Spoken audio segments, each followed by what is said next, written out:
Life group leaders, thank you so much for stepping up and being willing to lead in the life of our church.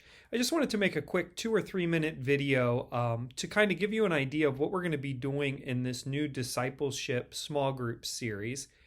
If you look in your materials for week 1, you're going to see that there's an opening question that talks about reflecting on a time that we've taken a trip and the things that we've needed to pack and plan in order to go where we are going.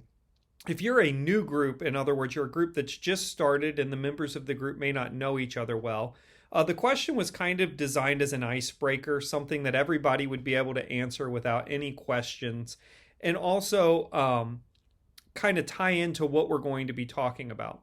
At the same time, if your group has been together for many years, it may be redundant because you've already talked about a lot of your trips. So in that case, if you have an established group, you might want to just have a few people talk about that and not necessarily need to go around the circle. So I just wanted to point that out to you.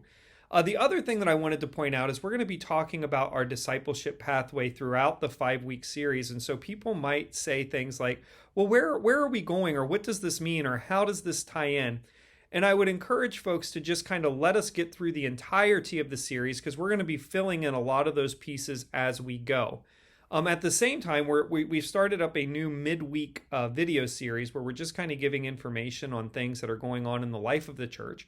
And if someone does have a question and you think that it's pertinent to the week that we're on, be sure to fire those questions over to us and we will answer those in video format so that the whole church can hear the question. Because oftentimes when one person has a question, there's other people that are wondering the same thing. And then lastly, at the end of each week, you're going to see that there is a commitment section where there will be a section where people are committing to a very basic task that is around the area of that week. And so that covenant will build over the 5-week series. So you'll see week 1, it'll be really small. And then the next week, you'll have week 1 and then the next section. And what will end up happening with that is that will be a covenant that the entire church hopefully will eventually sign, saying these are the 5 basic ways that we are committing to live into life with one another. I want to stress one last kind of overview thing, and that is that this pathway is nothing new. In fact, this isn't an idea that was brought to the table. The purpose of the pathway was to take the things that were already identified as things that First Church does well, and trying to put them into a digestible format where it's approachable and people can figure out how to connect.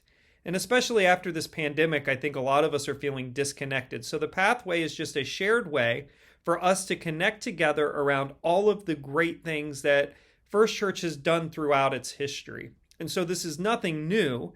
It's just a way for us to commit to walking some basic steps together. And then beyond that, there's infinite ways that we can, as individuals and as small groups and as groups of people, go beyond the path. This is just a foundational structure. So as we go forward, be sure to email me any questions that you might have, and I'll be sending out videos throughout this series, kind of trying to give you some heads up on some things.